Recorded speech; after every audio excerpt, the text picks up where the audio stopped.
Hello students, मैं Kamini Raria, assistant professor government law college Ajmer से। आज फिर मैं आपको पिछले क्लासेस की तरह एलएलबी फर्स्ट ईयर के पेपर 10 अल्टरनेटिव डिस्प्यूट रिजोल्यूशन वैकल्पिक विवाद निपटारा विधि के बारे में बताऊंगी।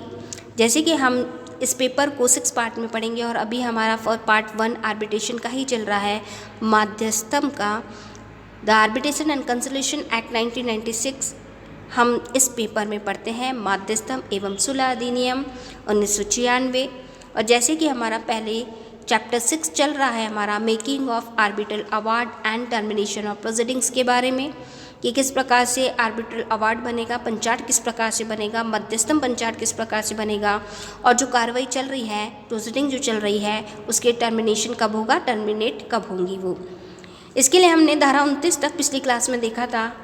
और आज की क्लास में हम धारा 30 के बारे में पढ़ेंगे। धारा 30 परिनिर्धारण के बारे में, सेटलमेंट के बारे में बता रही है। जैसे कि इसके नाम से लगता है, निर्धारण यानी दोनों पक्षकारों के मध्य जो विवाद चल रहा है उसका निर्धारण करना। तो उस बारे में धारा 30 क्या कहती है उस बारे में हम देखेंगे।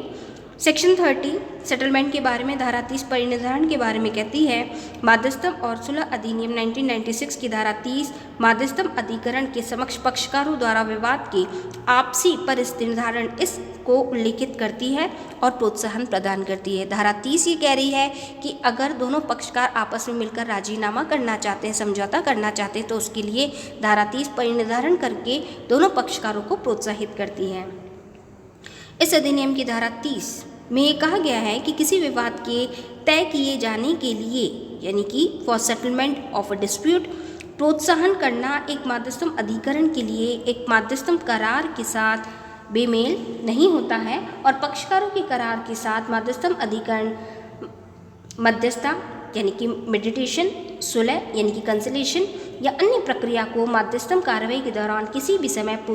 प्रयोग कर परिनिर्धारण को प्रोत्साहित कर सकता है। यानी कि जो कोई भी व्यक्ति मध्यस्थ उसके अंदर बना है, आर्बिट्रेटर बना है या फिर कंसोलिडेशन सुलहकर्ता की वो व्यक्ति भूमिका निभा रहा है, तो वो लोग भी ये कोशिश करेंगे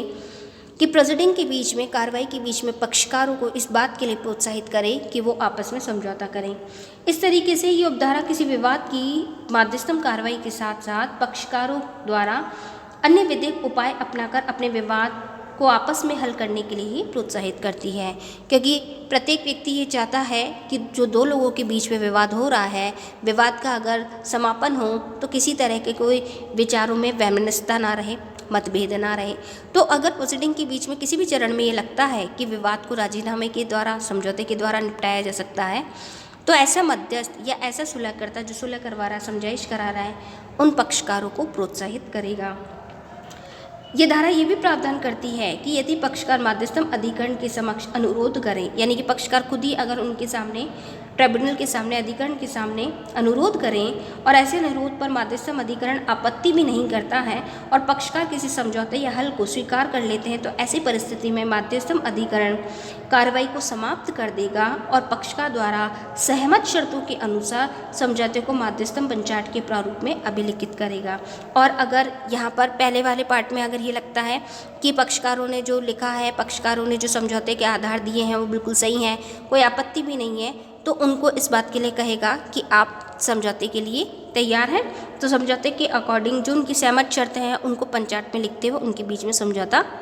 करा देगा। इस तरीके से मध्यस्थम अधिकरण को यह अधिकार है कि पक्षकारों के अपने विवाद को समझौते द्वारा हल करने के अनुरोध को अस्वीकार कर दे। देखिए यहाँ पे ये नहीं कि पक्षकारों ने अगर कहा है कि हम समझौते के आधार पर अपना पंचाट लेना चाहते हैं, अपने समझाइश कराना चाहते हैं, तो मध्यस्थम एक बार में तैयार हो जाए, मना भी कर सकता है। और ये कब होगा, जबकि मध्यस्थम अधिकरण को जब ये लगता है या फिर उनके विचार में यदि समझौते की परिस्थितियाँ भारत की लोक नीति के प्रतिकूल है, अगर उनको ऐसा लगता है कि ये जो दोनों पक्षकार हैं ये आपस में इस तरीके का समझौता करना चाहते हैं जो लोक नीति के खिलाफ है, या समझौता कपट या अनुचित शर्तों के आधार पर किया गया है, या फिर उनको लगता है कि ये जो आपस में समझौता कर रहे हैं ये कपट के लिए कर रहे हैं या अनुचित कार्यों के लिए अगर ऐसा कर रहे हैं, तो मध्यस्थम अधिकरण पक्षकारों के मध्य विवाद को आपसी सहमति के आधार पर हल करने की अनुमति प्रदान करने से मना कर सकता है। वो उसको अधिकार है ये कि जरूरी नहीं पक्षकार चाहे कि समझौता करा दो तो करा दें,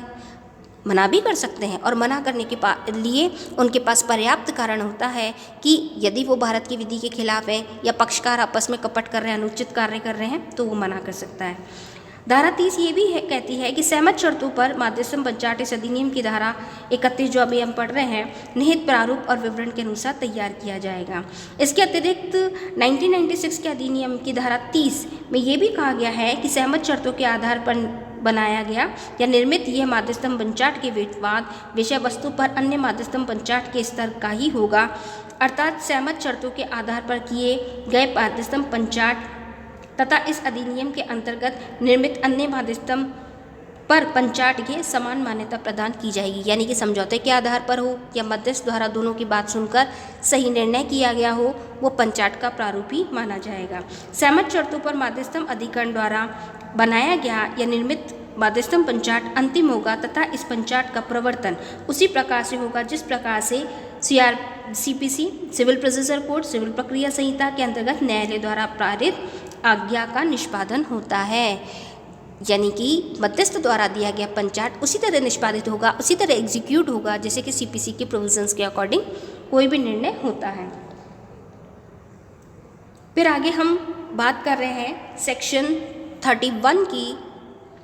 form and content of arbitral award की, कि वो फॉर्म कौन सा होगा, वो प्रारूप कौन सा होगा और कंटेंट ऑफ आर्बिट्रल अवार्ड यानी कि आर्बिट्रल अवार्ड जो मध्यस्थ पंचाट दिया गया, निर्णय दिया गया, उसके कंटेंट क्या होंगे, उसमें क्या क्या लिखा होगा। तो an arbitral award shall be made in writing and shall be signed by the member of the arbitral tribunal. जो कोई भी अवार्ड उन्होंने दिया है, जो कोई भी उन्होंने निर्णय दिया है, उस पर साइन किए जाएंगे और वो लिखित में होगा। यहाँ पे सेक्शन 31 माध्यस्थम सुलह अधिनियम की धारा 31 सेक्शन 31 में माध्यस्थम पंचाट के प्रारूप और अंतर्वस्तु के बारे में कहा गया है कि माध्यस्थम पंचाट लिखित में होगा और अधिकरण के सदस्य द्वारा साइन किया होगा, सिग्नेचर होंगे उसमें। इस अधिनियम के अनुसार माध्यस्थम पंचाट को लिखित में होना चाहिए, कोई भी मौखिक पंचाट मान्य नहीं होगा। ये क्लियर बात है इसमें कि कोई भी मौखिक कोई भी कार्य होता है वो कभी भी मान्य नहीं होता, लिखित में होगा। फिर यदि माध्यस्थम पंचाट माध्यस्थम अधिकरण के बहुमत सदस्य द्वारा साइन किया हुआ हस्ताक्षरित है तो इस धारा की विधिक आवश्यकता पूरी हो जाती है। जो अभी हम सेक्शन 31 पढ़ रहे हैं इसमें साफ लिखा हुआ है कि साइन किया हुआ होना चाहिए। तो अगर वो साइन किया हुआ है और लिखित में है तो उसकी सारी समस्त औपचारिकताएँ पूरी हो गई हैं। तो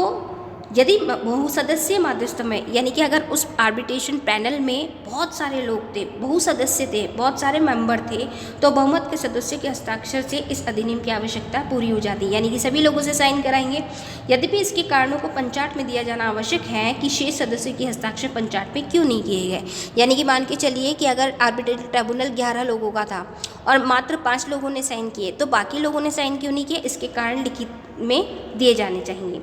पंचाट इन कारणों का विवरण प्रस्तुत करेगा जिन पर आधारित है, परंतु ऐसा किया जाना तब आवश्यक नहीं होगा। अब कब नहीं होगा, पहली बात तो ये तो समझिए कि जब पंचाट दिया गया, निर्णय दिया गया, तो उसके कारण क्या है वो लिखित में होंगे। लेकिन कारणों को लिखित में हम कब नहीं देंगे, जबकि पक्षकारगण यह करार कर चुके कि कोई भी कारण प्रस्तुत नहीं किया जाएगा। यानी कि पक्षकार खुद ही ये करार कर देते कि आप जो कोई भी निर्णय दोगे, आप जो कोई भी पंचाट दोगे वो हमें मान्य होगा और आपको उसके कारणों को लिखित में दिया जाना आवश्यक नहीं है, तो वो लिखित में नहीं देंगे।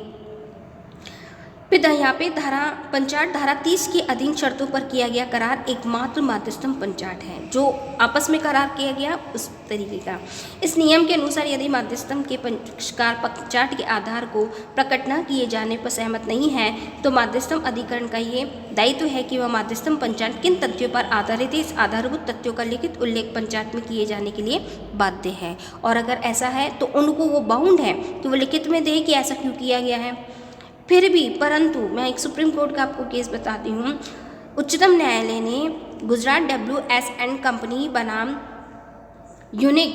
इरेक्ट प्राइवेट कंपनी 1989 का ये केस है। इस मामले में कहा गया है कि अपने निर्णय कि इसमें माध्यस्थम अधिकरण के लिए ये जरूरी नहीं है कि वे अपने निर्णय यानी कि वे पंचाट में न्यायाधीश की तरह अपना निर्णय विस्तार से लिखे, ये ज़रूरी नहीं है। सेक्शन 31 सिर्फ ये कह रही है कि आप फॉर्म और कंटेंट लिखो, पूरा विस्तार से लिखने की आवश्यकता नहीं है। माध्यस्थम पंचाट में माध्यस्थम पंचाट दिए जाने की तिथि तथा स्थान का उल्लेख इस प्रकार किया जाएगा जैसा कि अधिनियम की धारा 20 के अनुसार किया गया है। फिर इस पंचाट को हस्ताक्षरित प्रतिलिपि यानी कि साइंड कॉपी प्रत्येक पक्षकार को दी जाएगी, यानी कि हर एक पक्षकार का ये राइट बनता है कि वो उस पंचाट की यानी कि उसके निर्णय की एक कॉपी ले। मध्यस्थम अधिकरण आर्बिट्रेशन ट्रिब्यूनल अंतिम यानी कि फाइनल अंतिम मध्यस्थम पंचाट फाइनल आर्बिट्रेशन अवार्ड दिए जाने के पहले अंतरिम मध्यस्थम पंचाट इंटरिम आर्बिट्रेशन अवार्ड भी जारी कर सकता है, यानी कि वो अब मध्यस्थ जो व्यक्ति है या मध्यस्थम अधिकरण है वो अपना फाइनल पंचाट देने फाइनल अवार्ड देने से पहले इंटरिम भी दे सकता है, अंतरिम भी दे सकता है। ऐसा अंतरिम मध्यस्थम पंचाट मध्यस्थम कार्रवाई के किसी भी स्तर पर दिया जा सकता है, यानी कि जो कोई भी प्रोसीडिंग चल रही है उस प्रोसीडिंग के बीच में कभी भी वो इंटरिम दे सकता है, यानी कि फाइनल निर्णय से पहले कुछ आदेश अगर उसको देना है तो वो इंटरिम अवार्ड कहलाएगा। यही आगे ये भी कहता है कि जब तक मध्यस्थम कार्यवाही के पक्षकारों के मध्य अन्यथा करार नहीं हो जाता या जहाँ तक मध्यस्थम पंचाट धन के भुगतान के बारे में हो, मध्यस्थम पंचाट में मध्यस्थ द्वारा तय की धनराशि के लिए दिया जाने वाला ब्याज सम्मिलित किया जा सकता है और पंचाट में संपूर्ण धनराशि या आंशिक धनराशि पर दिए जाने वाले ब्याज की ऐसी उचित दर तय की जा सकती है जो मध्यस्थम अधिकरण के विचार में युक्तियुक्त हो, यानी कि वो साफ उसमें धनराशि के बारे में और ब्याज के बारे में भी लिखित में इस बारे में दिया जाना आवश्यक है। यह ब्याज उस अवधि के लिए हो सकता है जो वाद कारण उत्पन्न होने की तिथि या अंतिम पंचाट दिए जाने की तिथि के अंतर्गत हो, यानी कि फाइनल जजमेंट हुआ हो या पहले वाला जजमेंट हुआ हो उसके अकॉर्डिंग वो किया जा सकेगा। फिर इसमें यदि पंचाट में अन्यथा उपबंधित नहीं हो, यानी कि और कोई अगर कोई प्रोविजन नहीं है तो पंचाट में देय धनराशि या पंचाट में दिए जाने की तिथि के भुगतान किए जाने की तिथि तक ब्याज 18% प्रतिवर्ष देय होगा, यानी कि जो उनको पैसे देने हैं अगर उन पर ब्याज लगाया जा रहा है तो 18% प्रतिवर्ष देय होगा। फिर मध्यस्थम पंचाट मध्यस्थम कार्यवाही के ब्याज का निर्धारण करेगा और पंचाट में ये उल्लेखित करेगा कि कौन सा पक्षकार व्यय का हकदार है। भाई पंचाट में क्लियर भी तो हो भाई कौन सी पार्टी पैसे देगी, तो कौन सा पक्षकार व्यय का हकदार होगा, कौन सा पक्षकार व्यय का भुगतान करेगा,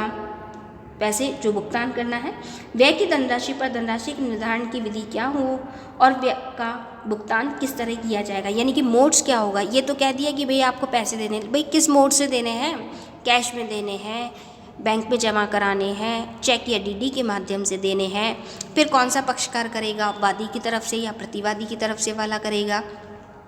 दोनों पक्षकारों के बीच में किस तरीके की सहमति हुई है, हकदार कौन होगा, भुगतान कौन करेगा, ये सारी बातें क्लियर सेक्शन 31 में form and content of arbitral award के बारे में कहा गया, उसके अंदर बताई जा सकेगी।